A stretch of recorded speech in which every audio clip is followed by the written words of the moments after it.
नमस्कार दोस्तों, आज हम शब्द शक्ति के बारे में पढ़ेंगे। शब्द शक्ति क्या है, भाषा में या भाषा के प्रयोग में शब्द शक्ति की क्या प्रधानता है, क्या महत्व है, इसके बारे में हम पढ़ेंगे। सबसे पहले बताइए शब्द क्या है। सार्थक ध्वनि समूहों को हम शब्द कहेंगे। हमारे मुंह से ध्वनियां तो निकलती है, कुछ ध्वनियां तो निरर्थक होती है और कुछ ध्वनियां सार्थक।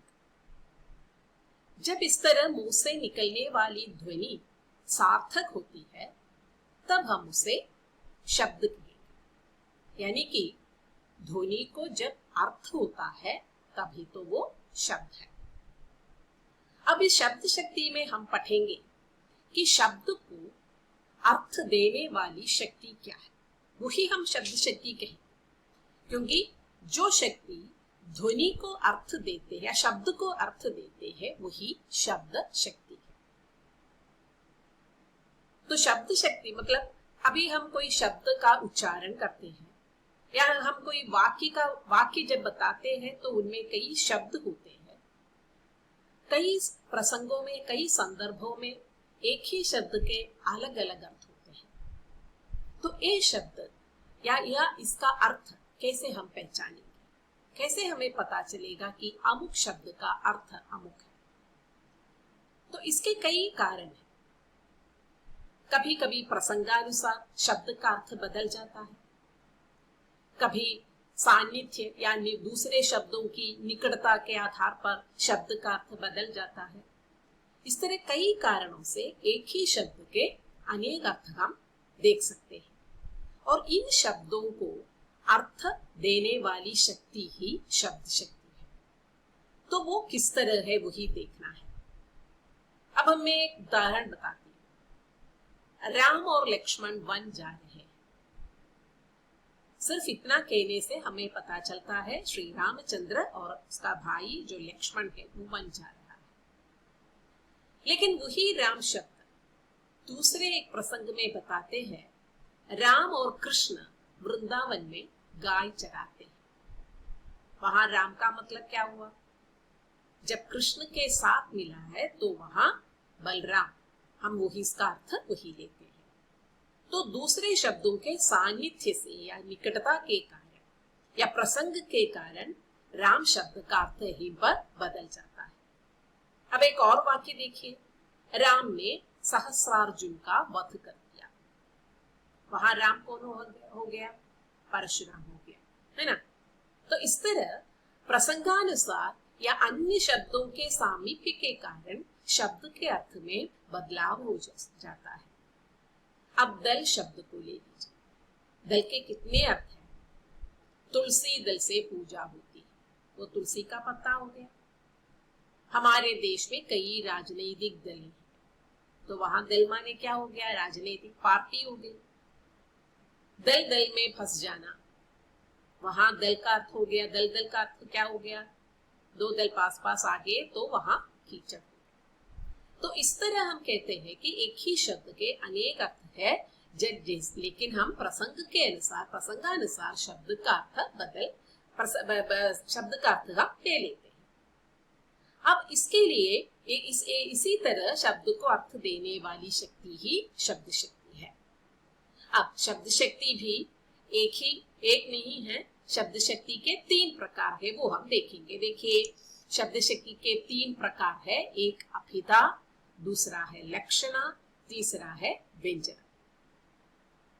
अभिधा क्या है, लक्षणा क्या है, व्यंजना क्या है, ये हम अलग अलग वीडियो में हम देखेंगे। अब इसके पहले अभिधा शक्ति में जाने से पहले एक और बात भी आपको याद रखनी होगी, वो यह है। देखिए, ये तीनों शब्द देख लीजिए, वाचक, वाच्यार्थ, अभिधा शक्ति, लक्ष्य, लक्ष्यार्थ, लक्षणा शक्ति, व्यंजक, व्यंग्यार्थ, व्यंजना शक्ति।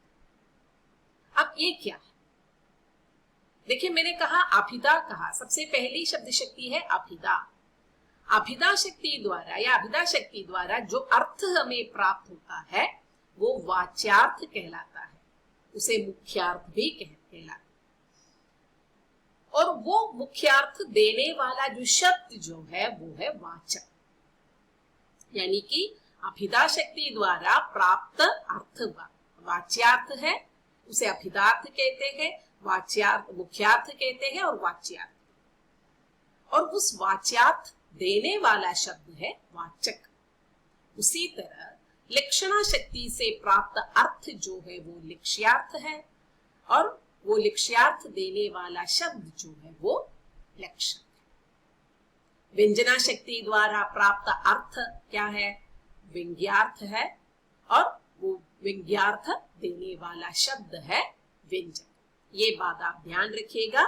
इसके बाद हम अभिधा शक्ति की ओर जाएंगे। हम देखेंगे अभिधा शक्ति क्या है। देखिए, अभिधा शक्ति किसी शब्द को सुनते ही तत्काल उसके साधारण या प्रचलित अर्थ का बोध होता है, उसे अभिधा शक्ति कहते हैं। यानी कि कोई वक्ता जब बोलता है तो श्रोता के मन में तुरंत ही उसका साधारण अर्थ, यानी कि शब्दकोश में जो अर्थ जो है वो अर्थ या प्रचलित अर्थ, उस प्रचलित अर्थ का बोध होता है, उसे अभिधा शक्ति कहते हैं। हमेशा ऐसा नहीं होता। जब हम बोलते हैं तो कई शब्दों के अंदर इनर मीनिंग होता है, छिपा हुआ अर्थ रहता है। वो अगर हम कोशगत अर्थ देखेंगे तो वो प्रसंगानुसार ठीक नहीं होता। लेकिन यहीं पर अभिधा शक्ति में जो शब्द सुनते ही उसका प्रचलित अर्थ, वो प्रचलित अर्थ प्रसंगानुसार सही भी होना चाहिए। देखिए, एक गधा वहां खड़ा है तो हम कहते हैं वो गधा है, तो वहां हम देखते हैं वो वहां गधा खड़ा है, गधा है, ठीक है, तो वहां अभिधा शक्ति हो गई। लेकिन किसी लड़के को देखकर वो गधा है कहने पर वो अभिधा शक्ति नहीं हो जाती। वो आगे हम देखेंगे वो कौन सी शक्ति है। उसी तरह हम एक पुस्तक रखकर, ये पुस्तक है तो ये पुस्तक है, पुस्तक के लिए वहां कोई दूसरा कोई अर्थ नहीं होता, वही प्रचलित अर्थ है, वही कोशगत अर्थ है, यही मुख्य अर्थ है। तो देखिए उसके उदाहरण, अन्य उदाहरण देखिए, वो तोड़ती पत्थर, यानी कि वो पत्थर तोड़ती है, उसमें कोई छिपा हुआ अर्थ नहीं है, तो वो क्या हो गया? मुख्यार्थ हो गया, यानी कि वो वाच्यार्थ से हम वाच्यार्थ कहते हैं। अभिधा शक्ति द्वारा प्राप्त वाच्यार्थ हमें मिल गया। वो देने वाला शब्द कौन सा है? वाचक शब्द। ये हम पत्थर, पत्थर के लिए कोई छिपा हुआ अर्थ नहीं है, वो पत्थर मतलब स्टोन ही है। तो वो शब्द जो है, पत्थर शब्द यहाँ क्या हो गया? वाचक शब्द है। इससे जो मिलने वाला अर्थ जो है वो वाच्यार्थ है, और देने वाली शक्ति क्या है? अभिधा शक्ति है। उसी तरह वो पढ़ता है, इसमें भी कोई छिपा हुआ अर्थ नहीं है। वो पढ़ता है, वो अर्थ हमें सीधा सीधा मिल जाता है, यही मुख्यार्थ है। तो इसे मुख्यार्थ को हम वाच्यार्थ कहेंगे, इस शब्द को हम वाचक कहेंगे, और इस अर्थ देने वाली शक्ति को हम क्या कहेंगे? अभिधा शक्ति कहेंगे। यानी कि एक बार फिर से वो डेफिनेशन देख लीजिए अभिधा शक्ति की। किसी शब्द को सुनते ही तत्काल उसके साधारण या प्रचलित अर्थ का बोध होता है, उसे हम अभिधा शक्ति कहते हैं। अभिधा से प्राप्त अर्थ को हम क्या कहेंगे? वाच्यार्थ कहेंगे, और वो वाच्यार्थ देने वाला शब्द जो है वो वाचक कहेंगे। तो यही अभिधा शक्ति हो गई। लक्षणा शक्ति के बारे में मैं अगली वीडियो में बता दूंगी। नमस्कार।